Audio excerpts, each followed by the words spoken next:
Hello and welcome to this core practical video. My name is Mike Milner and I'm a biology teacher at Redham House School in Berkshire. I'm going to take you through the core practical looking at cells so you can see the apparatus, perform the magnification calculations and produce appropriate labelled diagrams from your observations. In the first part of this experiment, we're going to calculate the diameter of the field of view and the diameter of some plant root cells. To carry out this experiment, you will need the following: a microscope with a light source. This could be built in, or the microscope may have an external lamp and mirror.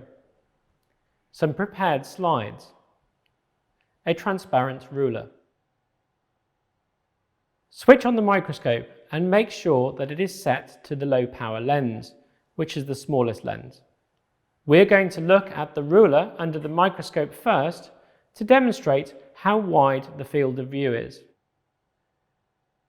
Look through the eyepiece lens and focus the image using the coarse adjustment wheel, which is the bigger of the two. You can see that the field of view under low power, or the 4x lens, is 4.5 millimeters. You can adjust the focus now with the fine focusing wheel, which is the smaller of the two. We can look at the ruler with the medium power or ×10 lens. We can see that the field of view under this lens is 1.8 millimeters. For the high power or the 40x lens of this microscope, we can use this calculation to show that the field of view is 0.45 millimeters across. We are now going to look at some cells on pre-prepared slides of a plant root. Focus on the slide using the coarse focus and then the fine focus wheel. View these cells on the highest magnification. You are now looking at plant root cortex cells under the high power of this microscope. You can make out the following features: the cellulose cell wall, possibly the cytoplasm and the vacuole. We can see that there are approximately 8 whole cells across this field of view. The field of view on high power, remember, is 0.45 millimeters across. From our field of view measurements, we can see that the cells are therefore 0.056 millimeters or 56 micrometers in diameter. Using a piece of paper and a pencil, you can draw the cells. Practice looking down the eyepiece lens with one eye and looking at the paper with the other. The drawing should be done with a sharp HB pencil. Clean lines to be drawn carefully and no shading. Draw only what you see. Key features can be identified with label lines, and a scale bar can be added to show the actual size of the cell. You can work out the magnification of your drawing by dividing the diameter of your cell drawing by the actual diameter of the cell. In this case, my cell drawing diameter is 62 millimeters, and the actual diameter is 0.056 millimeters. This makes the magnification of my image times 1100 to 2 significant figures. Make sure that the units of the drawn and the actual cells are the same, in this case both in millimeters. In this second part of the experiment, we are going to look at cells from the inside of our cheek. For this part of the experiment, you will need the microscope, disinfectant solution, methylene blue solution, cotton bud, slide, a cover slip, pipette, distilled water and a toothpick.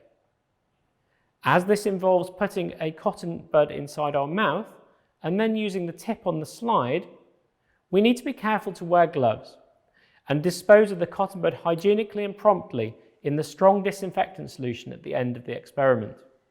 Use the cotton bud to gently stroke the inside of your cheek. You only want to collect loose cells, so do not scratch the inside of your mouth too hard. Carefully rub the cotton bud in a droplet of water on the slide, and then add a drop of methylene blue solution. This will stain the cells to make them easier to see.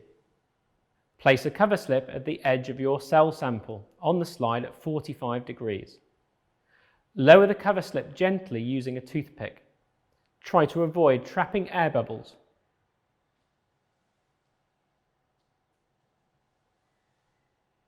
Look at these cells under medium power and then high power. This is what the cells look like on high power. You can clearly see the nucleus stained dark blue. We can use the method outlined earlier to estimate the size of the cells and the magnification of any drawing we make of them. These cells appear similar in size to the root cells, so are also approximately 56 micrometers in diameter. Change the microscope to low power, carefully remove the slide from the microscope stage and place immediately in the disinfectant solution. In the third part of this experiment, we are going to look at epidermal cells from an onion. We will need a microscope, an onion, cutting tile, a scalpel, toothpick, iodine solution, a slide and cover slip, and some soapy water. Carefully peel off a layer of epidermal cells. You can use your nail to gently lift this layer of cells. Place the layer of cells onto the microscope slide. Use the scalpel to trim the onion sample to size if necessary, and then add a couple of drops of iodine solution. Place a cover slip at the edge of your cell sample on the slide at 45 degrees. Lower the cover slip gently using a toothpick. Again, try to avoid trapping air bubbles.